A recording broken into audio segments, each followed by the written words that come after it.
सल्तनत काल 1206 ईस्वी से लेकर 1526 ईस्वी तक तुर्क मुल्क के शासकों ने शासन किया है। इस काल को सल्तनत काल कहा जाता है। दोस्तों, आपको बता दें कि इस काल में 5 वंशों ने शासन किया है, जो इस प्रकार हैं। गुलाम वंश 1206 ईस्वी से लेकर 1290 ईस्वी तक, खिलजी वंश 1290 ईस्वी से लेकर 1320 ईस्वी तक, तुगलक वंश 1320 से लेकर 1414 ईस्वी तक, सैयद वंश 1414 ईस्वी से लेकर 1451 ईस्वी तक, लोदी वंश 1451 ईस्वी से लेकर 1526 ईस्वी तक। इन 5 वंशजों में सबसे पहले मैं गुलाम वंश के प्रथम संस्थापक कुतुबुद्दीन ऐबक के बारे में बात करूंगी। तो आइए इसके बारे में जानते हैं, वीडियो में अंत तक बने जरूर रहिएगा। गुलाम वंश का प्रथम संस्थापक कुतुबुद्दीन ऐबक मोहम्मद गोरी का गुलाम था।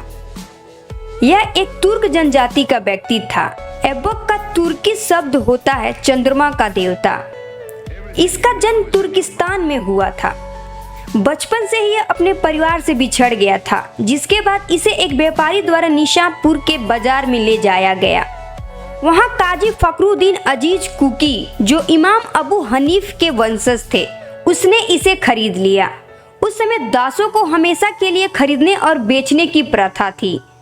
काजी कुतुबुद्दीन ऐबक को अपने पुत्र की तरह रखा, अपने पुत्र की तरह उसकी परवरिश किया और इसके साथ साथ उसने धनुर्विद्या और घुड़सवारी इन सब की भी सुविधा दिलाई।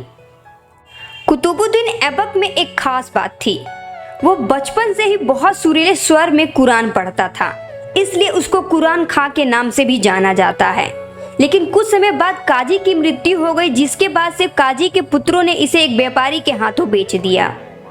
तब उस व्यापारी ने इसे गजनी ले गया, जहां से कुतुबुद्दीन ऐबक को मोहम्मद गोरी ने खरीद लिया, जिसके बाद ना किसी व्यापारी द्वारा वह बेचा गया और ना ही किसी व्यापारी द्वारा उसे कोई खरीदा। और यहीं से उसके जीवनचर्या की नई शुरुआत हुई और ऐबक मोहम्मद गोरी के योग्य गुलामों में से एक गुलाम बन गया।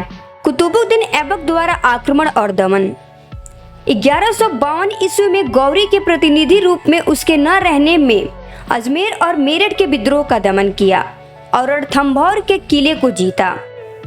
1194 में अजमेर के दूसरे विद्रोह का दमन किया।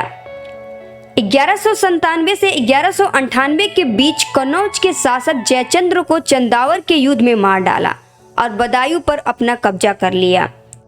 बनारस पर भी आक्रमण किया और फिर कालिंजर और महोबा पर आक्रमण करके महोबा के रोहिल देव वर्मन द्वारा 9वीं शताब्दी में निर्मित एक विशाल और प्रसिद्ध सूर्य मंदिर को नष्ट करवा दिया और खजुराहो पर भी अधिकार कर लिया।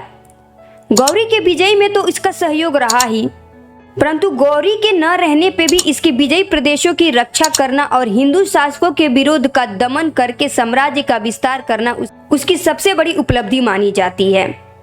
लेकिन इससे पहले भारत पर किसी भी मुस्लिम शासक का प्रभाव और शासन इतने ज्यादा समय तक नहीं टिका था और इसी में कुतुबुद्दीन ऐबक का एक सहायक सेनापति बख्तियार खिलजी ने बंगाल और बिहार पर अधिकार कर लिया। यह वही बख्तियार खिलजी था जिसने बिहार में स्थित भारत की शान नालंदा विश्वविद्यालय को जला दिया था। मोहम्मद गोरी का कोई पुत्र नहीं था, इसलिए भारत में कुतुबुद्दीन ऐबक, जो इसका गुलाम होने के साथ ही साथ इसका दामाद था, जिस वजह से इसको साम्राज्य का उत्तराधिकारी बनाया। कुतुबुद्दीन ऐबक का राज्याभिषेक 1206 ईस्वी में मोहम्मद गोरी के मृत्यु के बाद 12 जून 1206 को ऐबक की राज्याभिषेक हुआ। इसने अपनी राजधानी लाहौर को बनाया। 1206 ईस्वी से 1210 के बीच में सिर्फ 4 साल के लिए ये सुल्तान था। सुल्तान के बाद ऐबक अधिक समय तक जीवित नहीं रहा था, लेकिन इसे लाख बख्श के नाम से भी जाना जाता है, क्योंकि ये लाखों रुपए दान में देता था और मिनहाज ने इसे हातिम द्वितीय भी कहा है। इसका ज्यादातर साम्राज्य अफगानिस्तान, पाकिस्तान और उत्तर भारत में फैला हुआ था और इसी के चलते कुतुबुद्दीन ऐबक को भी 1206 में दिल्ली के सुल्तान की पदवी दी गई। लेकिन इसने अपने नाम से न तो कभी सिक्का जारी करवाया और न ही कभी खुतबा पढ़वाया और न ही कभी ये वैधानिक रूप से सुल्तान की उपाधि धारण किया। मोहम्मद गौरी के उत्तराधिकारी महमूद से ऐबक ने गुलामी का मुक्ति पत्र 1208 में प्राप्त किया और 2 चिन्ह धंतर एवं दंड धारण किया। इसने सम्राट की उपाधि न धारण करके मात्र मलिक एवं सिर्फ हसलार की उपाधि धारण की। कुतुबुद्दीन ऐबक के सिंहासन पर बैठते समय गियासुद्दीन मोहम्मद, ताजुद्दीन इल्दौज एवं नासरुद्दीन कबाचा के विद्रोह का सामना करना पड़ा। इन विद्रोहों को शांत करने के लिए कुतुबुद्दीन ऐबक ने वैवाहिक संबंधों का आधार बनाया। इसके साथ साथ दोस्तों आपको बता दूं कि इसने तुर्क सरदारों के साथ भी अपने विवाहिक संबंध भी बनाया। गजनी के शासक इल्दौज की पुत्री से अपना विवाह किया। मुल्तान के शासक कुवचा से अपनी बहन की शादी किया। बिहार के गवर्नर इल्तुतमिश से अपनी पुत्री का विवाह किया और इसी प्रकार गुलाम वंश की स्थापना किया। इसके मृत्यु के बाद अगला उत्तराधिकारी कुतुबुद्दीन ऐबक का पुत्र आराम शाह हुआ, जिसने सिर्फ 8 महीने तक शासन किया। आराम शाह की हत्या कर इल्तुतमिश शासक बना। यह तुर्किस्तान का अलबरी तुर्क था जो ऐबक का गुलाम व दामाद दोनों था। कुतुबुद्दीन ऐबक के मृत्यु के समय यह बिहार का गवर्नर था जो इसने अपनी राजधानी लाहौर से दिल्ली ले गया। कुतुबुद्दीन ऐबक द्वारा बनाई गई इमारतें। कुव्वत उल इस्लाम मस्जिद 1194 ईस्वी में तराइन द्वितीय के युद्ध में पृथ्वीराज को हराकर राज पिथौर के किले पर अधिकार करने के बाद दिल्ली में कुव्वत उल इस्लाम मस्जिद का निर्माण ऐबक ने करवाया।